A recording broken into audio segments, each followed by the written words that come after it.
এরকম মানুষ খুঁজেই পাওয়া যাবে না যারা গরুর কালা ভুনা পছন্দ করে না।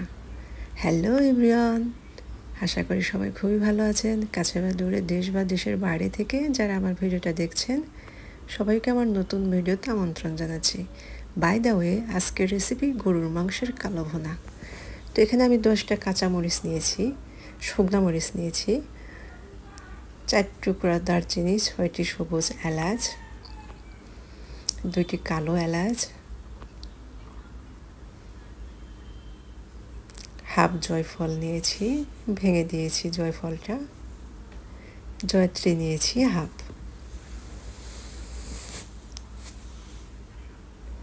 সাথে দিয়েছি একটা স্টার মশলা। তো খুবই অল্প আছে, এটা আমি ভেজে নেব। একবার এই রেসিপি ফলো করে গরুর কালো ভুনা রান্না করবেন, আশা করি সবাই আপনার রান্নার ফ্রেন্ড হয়ে যাবে। এরপর দিয়েছি কালো গোলমরিচ আর সাদা গোলমরিচ, সাদা গোলমরিচ আর কালো গোলমরিচ, আর সাথে দিয়েছি মৌরি 1 চা চামচ,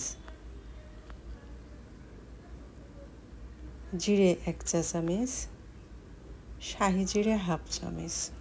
এই মশলাগুলো ভেজে নেব। আমি কিন্তু মশলাগুলো পর্যায়ক্রমে ভেজে নিচ্ছি, মানে আগে যেগুলো ভাজলাম সেটা কিন্তু একটু গোটা মশলা বড় ছিল, আর এরপরে যে ভাজলাম সেটা কিন্তু গোটা মশলা ছোট। মানে আমি যদি একসাথে সবগুলো দিতাম তাহলে কিন্তু পুড়ে যেত, তার জন্য পর্যায়ক্রমে আমাকে ভাজতে হয়েছে। এরপর হাফ চামচ রাঁধুনি দিয়েছি, রাঁধুনি কিন্তু আরও ছোট ছোট, তার জন্য এটা সর্বশেষে আমি ভেজে নিয়েছি। সবগুলো মশলা গুঁড়ো করে নেব। এরপর প্যানে পরিমাণ মতো তেল দিয়ে দিয়েছিলাম, দিয়ে 1 কাপ পেঁয়াজ দিয়ে দিলাম। পেঁয়াজটা আমি বেরেস্তা করে নেব। তো পেঁয়াজটা বেরেস্তা করে নিয়েছি। এই পর্যায়ে কিন্তু আমি চুলার আঁচটা বন্ধ করে দিয়েছি। 1 কেজি গরুর মাংস দিয়ে দিলাম বেরেস্তার ভিতরে। বাকি মশলাগুলো অ্যাড করে দেব। একটা তেজপাতা দিলাম, 1 টুকরো দারচিনি, 2টি কালো এলাচ, সবুজ এলাচ, আদা বাটা 1 চামচ, রসুন বাটা 1 চামচ,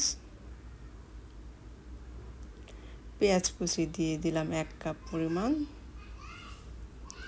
এরপর গুঁড়ো মশলাগুলো দিয়েছিলাম, হলুদ গুঁড়ো, ধনিয়া গুঁড়ো,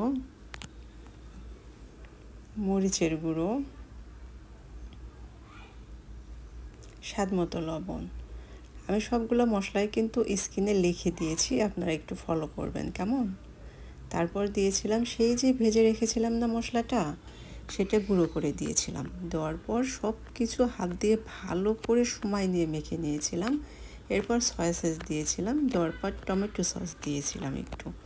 এই দুইটা দিলে আপনার খাবারের স্বাদটা কিন্তু অনেক গুণ বেড়ে যাবে, অবশ্যই দিবেন। এরপর আবারও হাত দিয়ে ভালো করে মেখে নেবেন। আমি এখানে চামচ দিয়ে মেখে নিয়েছি, কিন্তু হাত দিয়ে অনেকটা সময় ভালো করে মেখে নেবেন, নিলে খাবারের টেস্ট খুবই ভালো আসবে।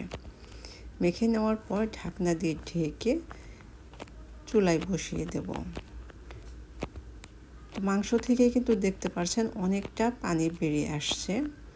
এই পানিতেই আমি মাংসটাকে ভালোভাবে কষিয়ে নেব।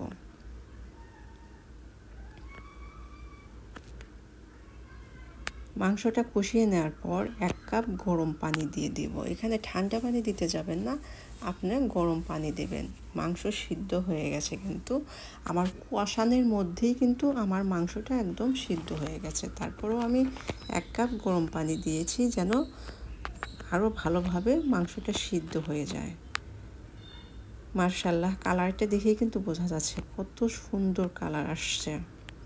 তো অন্য একটা প্যানে আমি বাগার দেওয়ার জন্য অবশ্যই সরিষার তেল ব্যবহার করবেন, আমিও তাই করেছি। এরপর পেঁয়াজ কুচি দিয়ে দিলাম। কালা ভুনাটা একটু বাগার দিতে হবে, বাগার দিলে টেস্টটা খুবই ভালো আসবে, এবং ওর যে কালো ভুনা যে নামটা সেই কালো হয়ে আসবে আর কি। আর এর ভিতরে আস্ত রসুন কুচি দিয়েছি, মানে কোয়া দিয়েছি আর কি, ছালটা ছিঁড়ে। রসুন কোয়াটা অবশ্যই দিবেন, রসুন কোয়াটা দিলে খাবারের টেস্টটা আরও ভালো আসবে। সাথে অ্যাড করে দিয়েছিলাম আদা কুচি। আদা কুচিটা আপনারা চাইলে বাদ দিতে পারেন, তবে দিলে আপনার খাবার খুবই ভালো হবে। আর দিয়েছিলাম শুকনো মরিচ। তো সব কিছু ভালো করে ভেজে আমি বাগার দিয়ে দিয়েছিলাম।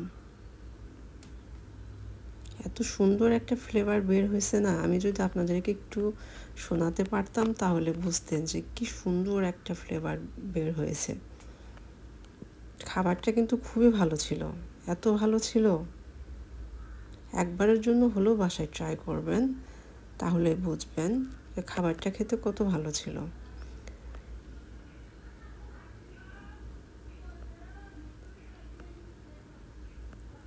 ভেজে রাখা রাঁধুনি দিয়ে দিলাম।